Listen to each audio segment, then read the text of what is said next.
हनुमान जी और एक राक्षस, सच्ची घटना जो आपको चौंका देगी। त्रेतायुग का समय था। भगवान श्री राम की पत्नी माता सीता लंका के राजा रावण द्वारा हरण कर ली गई थीं। राम जी की सेवा में लगे पवन पुत्र हनुमान माता सीता की खोज में निकल पड़े। वानर सेना ने जानकारी जुटाई कि लंका समुद्र के पार है और हनुमान जी को ही वह पुल पार करके लंका जाना होगा। हनुमान जी ने संकल्प लिया और विशाल पर्वत से एक ही छलांग में समुद्र की ओर उड़ चले।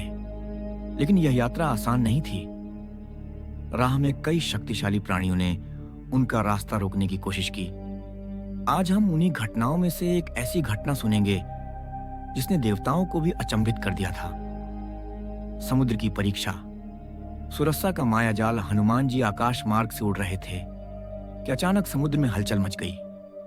चारों ओर अंधकार छा गया, हवा तेज हो गई और लहरें विकराल रूप लेने लगीं। तभी समुद्र से एक विशालकाय स्त्री प्रकट हुई। उसका चेहरा भयंकर था, आंखें जल रही थीं और उसके दांत इतने बड़े थे कि वह पहाड़ के शिखर की तरह दिख रहे थे। वह कोई और नहीं बल्कि सुरसा थी। नागलोक की यह देवी देवराज इंद्र के कहने पर हनुमान जी की परीक्षा लेने आई थी। उसने अपने विकराल मुंह को खोलते हुए गरज कर कहा, अरे वानर, कोई भी इस मार्ग से बिना मेरी अनुमति के आगे नहीं जा सकता। देवताओं ने मुझे वरदान दिया है कि जो भी समुद्र को पार करना चाहेगा उसे पहले मेरे मुंह में जाना होगा। हनुमान जी समझ गए कि यह उनके धैर्य और बुद्धि की परीक्षा है। उन्होंने हाथ जोड़कर कहा, माता, मैं श्री राम का दूत हूं और माता सीता की खोज में जा रहा हूं। यह कार्य अत्यंत आवश्यक है, कृपया मुझे जाने दें। लेकिन सुरसा नहीं मानी।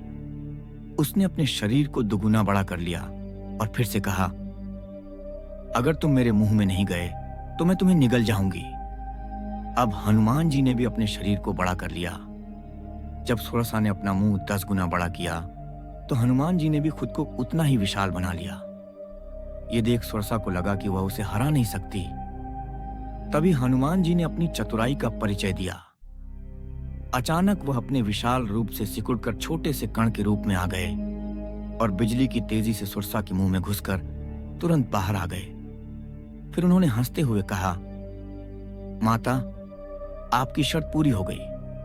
अब मुझे जाने की आज्ञा दें। सुरसा हनुमान जी की बुद्धिमानी से प्रसन्न हो गई और आशीर्वाद देते हुए बोली, हे वानरराज, तुम्हारी चतुराई और शक्ति की कोई सीमा नहीं। तुम्हारी यात्रा सफल हो। जाओ, तुम माता सीता से अवश्य मिलोगे। इस प्रकार हनुमान जी ने अपनी बुद्धिमत्ता से सुरसा को पराजित किया और आगे बढ़ गए। भयानक सिंहिका का प्रहार सुरसा की परीक्षा पार करके हनुमान जी तेज गति से आगे बढ़ने लगे।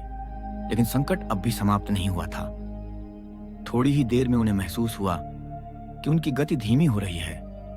यह असंभव था क्योंकि पवन पुत्र वायु की गति से भी तेज उड़ते थे। उन्होंने नीचे देखा और देखा कि समुद्र के बीचों बीच एक अजीब सा जीव दिखाई दे रहा था।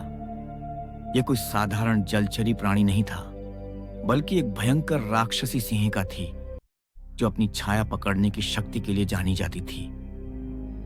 सिंहिका को वरदान प्राप्त था कि वह किसी भी उड़ते हुए प्राणी की छाया पकड़ सकती थी और एक बार अगर छाया पकड़ ली तो वह प्राणी बच नहीं सकता था। हनुमान जी ने देखा कि उनकी छाया सिंहिका के पंजों में जकड़ी जा चुकी थी और अब वह धीरे धीरे समुद्र की ओर खींच रहे थे। सिंहिका ने अट्टहास किया और कहा, मूर्ख वानर, तू मेरी छाया के जाल में फंस चुका है। अब तेरा अंत निश्चित है। मैं तुझे निगल जाऊंगी और अपनी भूख मिटाऊंगी। हनुमान जी समझ गए कि अब बल का प्रयोग करना ही पड़ेगा।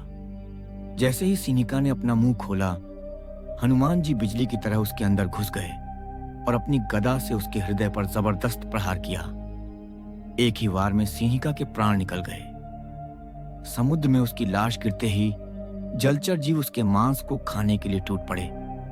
हनुमान जी ने अपनी गति फिर से तेज कर ली और सीधा लंका की ओर बढ़ चले। शिक्षा और संदेश।